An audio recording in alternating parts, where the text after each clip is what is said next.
Hey everyone, welcome to the Essentials channel. So today, because of the project gap, alright, so we are going to be doing something different today, which is on the seller stamp duty and why the government is reverting its policy back to its original policy of 4 years with the usual tiering of 12%, 8%, 4% and 0%. Alright, so we will be understanding why was there a need of the cooling measures, followed by its impact on the prices and how it has allowed our prices to remain sustainable. But the key important part is why was this change necessary and what is its impact on the buyers today, and is it always about the SSD or is it about the TOP?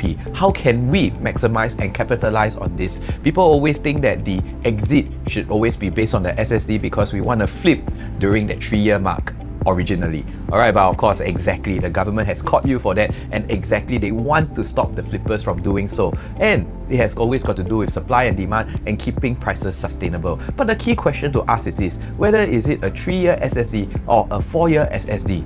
Is it always about the SSD that we determine the exit, or is it about the TOP where we determine the exit? By the end of this video, you'll be able to have a clear answer for this crucial question. So like always, if you like my content so far, remember to like, share and subscribe. I see the viewerships hitting new heights and it always brings me so much motivation to be able to bring all this insightful value to you. Alright, it keeps me motivated. I've been doing this consistently week after week after week, and that has always been my #1 goal in building this channel. So if you like the content so far, remember to like, share and subscribe. Contact me anytime if you want a catered scenario for any of your scenarios out there. A free one-to-one consultation just for you. Alright, so why did the government actually introduce this SSD measure? Alright, so first of all, we have a chart down here that showcases the HDB MOPs. You will realize that along these years, of course, we have 2025 being the least number of HDB MOPs, being at only about 7,000 units MOPing in 2025. But we start to see a steady increase from 2026,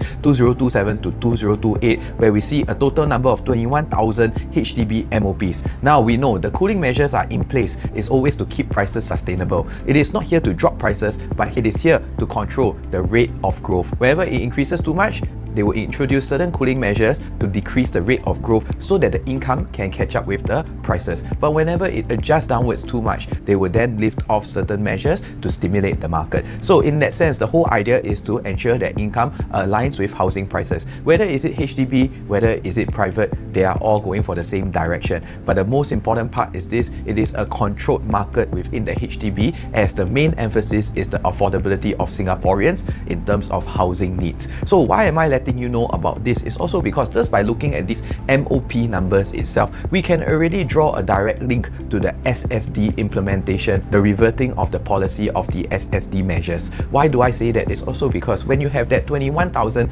HDB MOP coming out at the same time, the key thing is this: I think based on the last few quarters of HDB price growth, it is always hovering between 1% to 2%. Gone are the days where we see the quarterly growth of HDB prices hitting double digits. In the past, during COVID period and just 2 years or 3 years after COVID, you will see the HDB prices hitting double-digit per quarter growth. And with that in mind, the 15-month rule that applies to private resale owners was implemented because they needed to control the demand. There was a huge undersupply due to the lack of manpower, due to the lack of BTO sales that was catering to the market. And because of that lack of manpower, that's why prices were shooting up. And they also discovered the key contributors were actually those who were selling and capitalizing on the windfall from the privates to purchase the HDBs. And with that in mind, the government has actually floated this news after the general election that they are planning to remove this 15-month wait out period. Alright, and now if you think about it in a demand and supply number,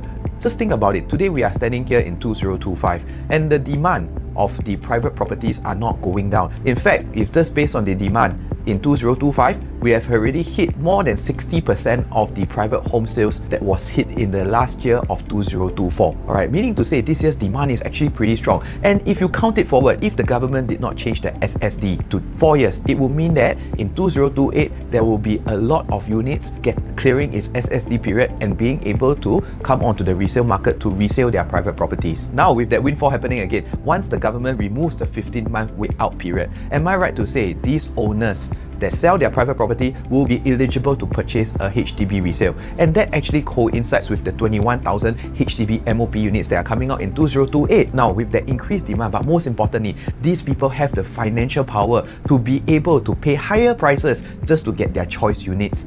Would it actually drive up the prices too much in the 2028 resale market for HDBs? Just think about it. Higher demand with more financial power coming in to take over the HDB MOP resale supply. So now, does it take away the supply from those people that really need this HDB or this shelter to put over their heads? Just imagine those people who become PRs over the last 3 years. Finally, they are able to clear the PR wait out period of 3 years and they are eligible to buy the HDB resale, only to find the supply coming down, but yet the prices going up crazily because of this very strong purchasing power from these private resale owners. So with these two numbers in place, it actually gives a good clarity why the government is implementing this measure today. With that in mind, that is probably the exact reason why they implemented this. Most importantly, we also need to check out the future condo supply that is coming out. Because of the new government land sales that has been happening over the last few quarters, we actually see the number of land sales increasing,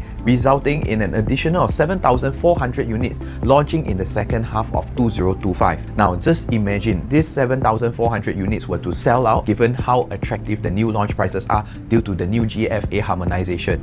Alright, now that also means that 7,400 units will be eligible to clear the SSD at 2028, assuming the government did not change this policy. Alright, with the 7,400 units without control, it could actually flood the subsale market by 2028, given that also the subsale activity has been rising over the last 2 to 3 years. So there may be a bit of contention down here. Basically, anything that hasn't gotten is CSC yet. CSC is actually a progressive payment stage, which is 1 year after TOP, where the developer actually hands back the entire development to the residents itself. It would mean that the project has hit CSC stage. Now, anything that is before this CSC stage, if you sell your property, is considered a subsale. Now, there are further more points to understand why the government actually did this as well. Number 2, it is also to slow down the subsale supply.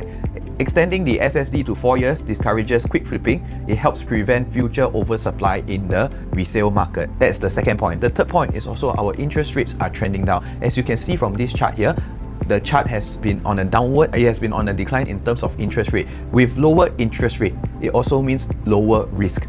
Lower risk, not only that, with the lower stress test now dropping from 4.75 to 4%, right? These are very strong demand drivers of the market, right? Lower interest rate attracts more buyers, boosting the demand. Without intervention, prices will actually rise up too fast as well.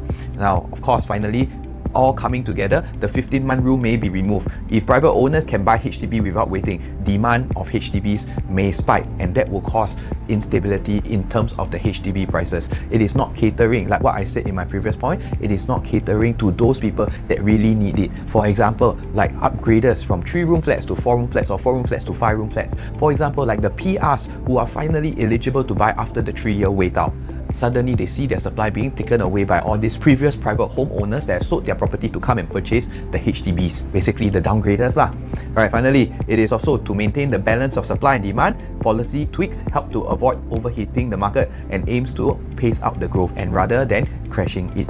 So how is this going to impact the private owners today? If you are a buyer today, you may be scratching your head because suddenly what's supposed to be a 3-year wait becomes a 4-year wait. But the key question to ask is this: is it about the 3-year or 4-year SSD to determine the exit, or is it always about the TOP? And here we can actually deep dive in the next few graphs to be able to dissect this. Alright, so now we move on to what is the impact that this SSD has on the buyers today, and most importantly, how is it going to affect the future outcome. And 1 month has already passed already. So what exactly is the on-the-ground sentiments and how are the buyers actually coping with this? So actually, like what I always mentioned before, cooling measures are implemented to control the rate of growth. And there is always one pattern that you can always take note of based on my previous video, is when is the government likely going to introduce a cooling measure that will affect the demand, right? As you know, actually SSD does not hit on the demand. In fact, it actually affects the future resale supply so that the prices can be more regulated in future so that you do not get unnecessary spikes, because imagine having too much supply may cause prices to downward spiral, or having not enough supply will cause prices to go up too much that it causes too much instability. So I guess the government must have seen something in the future that they want to control the resale supply to make sure that prices remain stable. Right, so the thing is this time round, this cooling measure is not exactly a cooling measure per se. To me, it's more of an anticipating measure to make sure that prices remain sustainable. Because if you look at the previous chart here I have, which is a URA PPI, the last time round where the government had more aggressive cooling measures was actually in 2021, where they rolled out quite a fair bit of cooling measures impacting the private side to control the demand a little bit, especially where we were going to an undersupply due to the COVID. It was because of manpower issues we were unable to introduce new supply into the market. Basically, in 2021, we had a double-digit increment of 10.6%, and that's why by the end of December, the government released cooling measures to actually decrease the rate of growth. Next, we have 2022, where we experienced an 8.6% growth. Same thing in September 2022 cooling measures. There were a bit of aggressive measures, alright, to actually control the rate of growth and reduce the demand a little bit. Next, we have the 2023, where we experienced a 6.8% growth. That one itself is getting further away from the double-digit growth. That's why you see the April 23 measures were mostly on the HDB side of things with no direct demand impact for private properties. Going into 2024, we only experienced a 3.9% growth. Basically, you thought that the prices have actually gone up, but because of the GFA harmonization policies, they actually kept the quantum regulated and low back to about a 2022-23 pricing. So maintaining the price efficiency and affordability. And that's why we didn't really see much cooling measures happening in 2024. So why was there a need for the SSD? Like what I mentioned in the previous point just now, SSD is not a direct demand impact, and that's why you see huge queues, alright, at the respective show flats, and of course Lindenwood selling out more than 90% on the first day of launch. Where is the cooling measure? Nothing, because actually if we look at the 2025 till date growth, we only experienced a 1.3% price increment. Meaning to say the previous cooling measures have served its purpose, alright, by maintaining the price efficiency and ensuring that income aligns with housing price, controlling the rate of growth. It is not here to drop prices, but it is here to ensure enough time is given for our Singaporeans to actually catch up in terms of income growth. And that's why you will always hear me saying about the blue line versus the red line, where we peg the GDP against the property prices, and we can see the positive gap widening as we speak. What I personally think is this: as a buyer today, alright, capitalize on this opportunity, because every time when there is a changing policy, alright, it is always an opportunity. What was supposed to be SSD by 2028 will have now been pushed backwards to 2029. What does this spell for us? For those who have actually purchased before this implementation of the SSD, good luck, kudos to you, because by getting into the market earlier is always the number one choice and the number one advantage. Exactly because of scenarios like this, now you are actually riding the wave and you are taking advantage of the policy changes. The supply that was supposed to be sold in 2025 and SSD in 2028 now is cut by half, meaning to say your resale supply in 2028 also reduces by half. So those who have bought earlier in the first half of 2025 and you can exit in 2028, prepare to see a supply cut, and that also means one thing: you have lesser competition, your prices will actually shoot back up and increase, maximizing your ROI. You are being rewarded for the first movers advantage that you have taken, for that so-called little risk that you have taken by entering early today. So for everybody who is always thinking about entering the market, sitting on the fence, this is what I mean by first movers advantage and the kind of rewards that you'll be getting just by entering into the market earlier. Now, what about those that are entering later? Is there actually going to be a problem for you? Alright, to me, I don't see anything like that, because like what I said, it is here to only control the resale supply. It is not a direct demand impact. But that also means you need to be holding one more year before you can exit. Alright, so since with that supply that was supposed to be sold in 2028 being pushed backwards to 2029, there may be a pent-up demand that is happening because not enough resale supply to go around. Our per annum demand is 10k for new launch averagely for the last 5 years, also another 10 to 15k for resale for the last 5 years on average as well. And with that in mind, there may be a pent-up demand, and that would also drive up prices along the general market, and you may be also benefiting from it. But the key question to ask is this: is it about the SSD that is so concerning, or is it about the TOP, especially if you are looking for investment to exit? So now here we have this chart down here where I put out Dairy Farm. The development actually started selling from November 2019 and it TOP in August 2023. That is about a 4 years time frame. Whether you are a 3-year SSD or a 4-year SSD, you would have already completed the time frame and you would be out of this SSD period already. Now, between the launch period all the way until TOP, they would have made about 27%. right? Just by holding for about 3 to 4 years. Next, just by holding one more year from TOP, you'll be able to get additional 4% gains. So the key question to ask yourself is this: is it always about the SSD or is it about the TOP? Now, the effects may not be accentuated here, and that's why you may not feel the impact. Now, let's use another example here. We have Trevor. Trevor itself, the development started selling in August 2018. By the time it reaches TOP, it is actually around January to February of 2023. Now, with that in mind, that is already about 5 years. They managed to get an extension from the COVID period, and that itself, 5 years of construction period, that itself will have already surpassed the 3 years/4 years SSD period. You have already done your time, and you can already evaluate whether you want to sell. You have that option. But the key question to ask is this: is it about the SSD or is it about the TOP? Just by holding 1 year more after TOP, can we see for Trevor itself, from the construction to TOP, it will have experienced a gain of 14.91%. Just by holding 1 year more after TOP, you will experience another 12% growth, close to 100% of what you earned in the last 3 years being earned in 1 year. So the key question to ask is this: is it about the TOP or is it about the SSD? Next, here we have another example called Park Clementes. The project launched in August 2019, where we see the first sales happening. From there, it TOP'd in November 2023. That's about a 4-year time frame. Whether you are a 3-year or 4-year SSD period, you would have already done your time, you would already have your option to sell. From the first 4 years of construction period, you have already experienced a growth of 29.72%. Just by holding one more year after TOP, you will experience another 8% growth, maximizing your total profits to about 38% within a short span of 5 to 6 years. So the key question to ask is this: is it always about the TOP or is it about the SSD? Now, the next thing is this: Clairvaunt, which is in a similar area as Park Clementes. The project started selling in December 2020 and then it TOP'd in December 2023. Exactly about 3 years mark.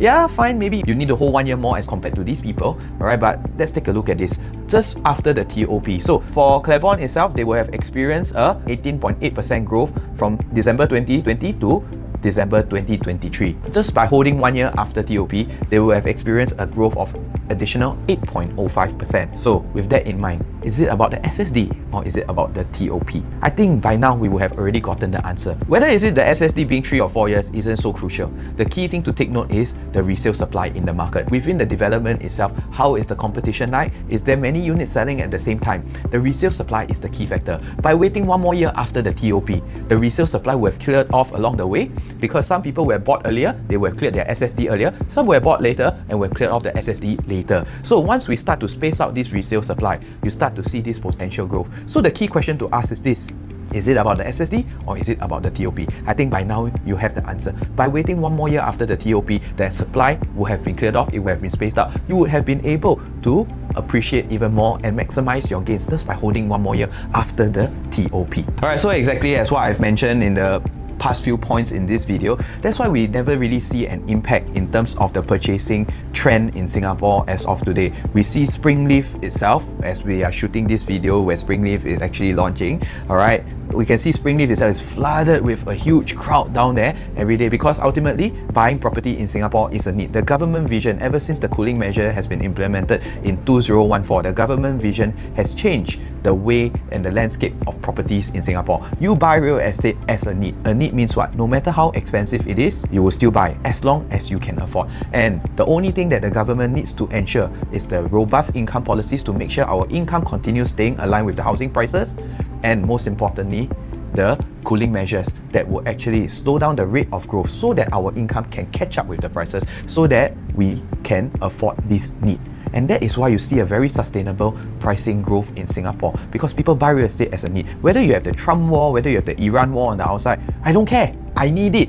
Most importantly, has the government done enough for me to make sure that I can afford it? And that is exactly what all these policies are about, and we can see this happening as we speak. So I can safely say that so far, based on what I've observed after the implementation of this new SSD policy, there is not much direct demand impact. People are still flooding in. In fact, exactly, the government is trying to carve and stop and restrict all those flippers, because they see a rising number of sub-sale units happening in the market over the last 2 to 3 years.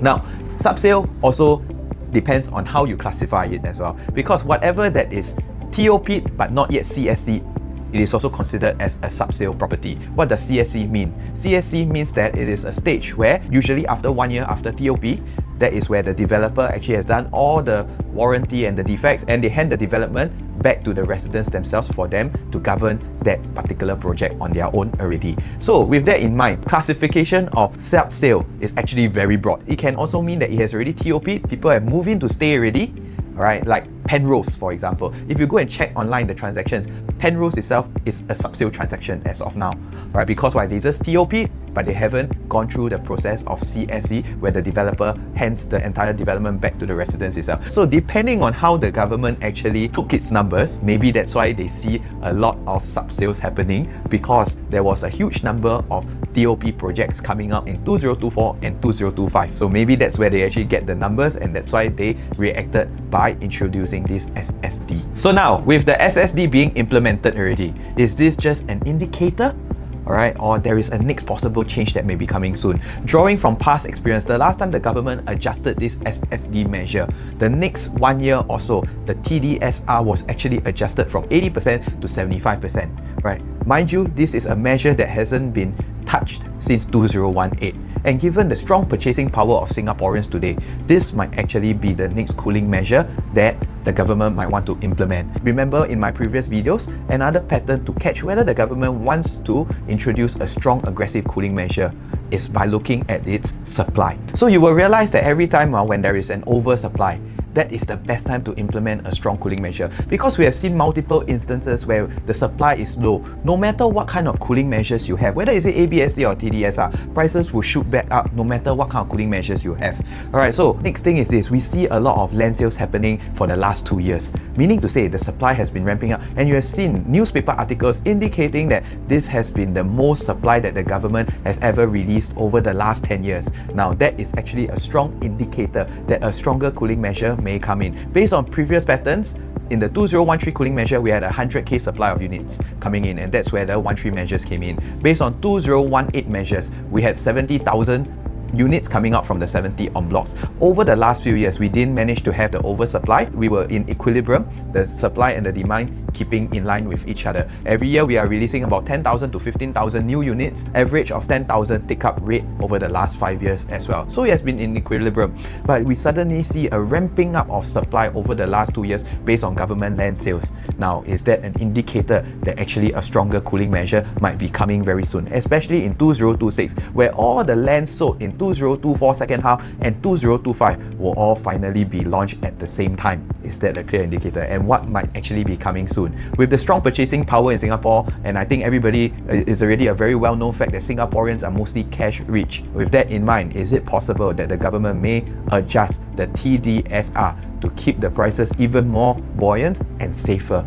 Right, meaning to say more than 1/3 of your property will be actually be paid in cash or CPF, providing an even safer environment. So here we have a chart where we see how the prices grew from 2016 to 2022 for an average 3-bedroom, right, from 1 million to 1.28 to 1.6 million, an average of 20 to 30% price increment. You can see how the total outlay increases from 224k to 285k to 448k.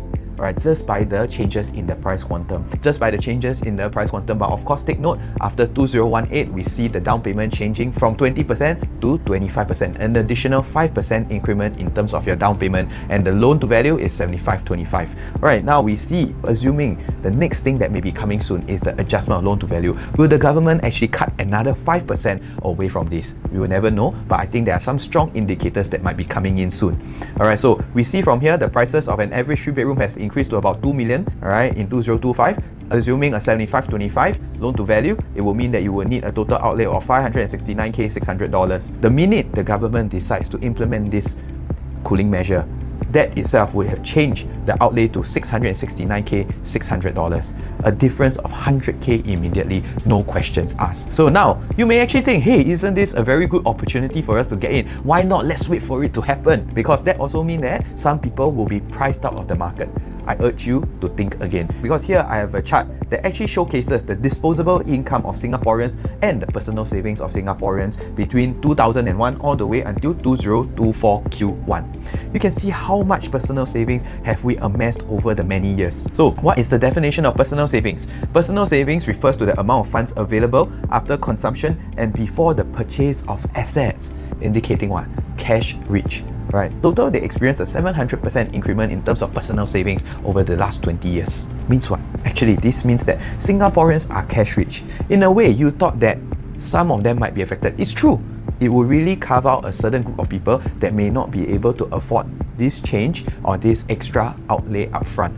But then again, will you be one of those that are being affected? Alright, so because the rest of Singaporeans are actually quite cash rich, whether is it their parents or themselves, they probably would just need a little bit longer saving period, and then they will be able to get back into the market again. So if you're running a little bit on a tighter budget and you are already running out of options in the current market, my suggestion for you is to enter and get one foot into the wave earlier, so that you can ride on the wave and build your capital based on our 4Ps concept, like in our previous video, so that we can get into that building capital process and we can use that property growth to get you the next down payment of your next bigger quantum. The whole idea why we buy real estate in Singapore today is to build that net asset value for you. So by the time you hit the age of 65, you will have amassed a strong capital for your retirement, and real estate is the powerful vehicle to be able to do so. So let's not get priced out. The last time round where people thought that people will get priced out and the demand will come down because people cannot afford to pay the down payment, but in actual fact, ever since the 2018 loan to value dropped from 80% to 75%, prices continue to increase like crazy. So while you are banking on the fact that you might think because of this higher loan to value, then people may be priced out and the prices may drop, think again. Don't wait, faster enter now, so that you can get one foot into the wave and start your building capital journey. Alright, so I hope that this quick video has actually given you insights to why the government is doing this, the current impacts based on what we are seeing on the ground, and what I actually would think the effects of it will be like a few years down the road. So if you like my insights so far, please continue to like, share and subscribe to the Essentials channel, and I'll provide more insightful educational content that continues to empower all my audiences here.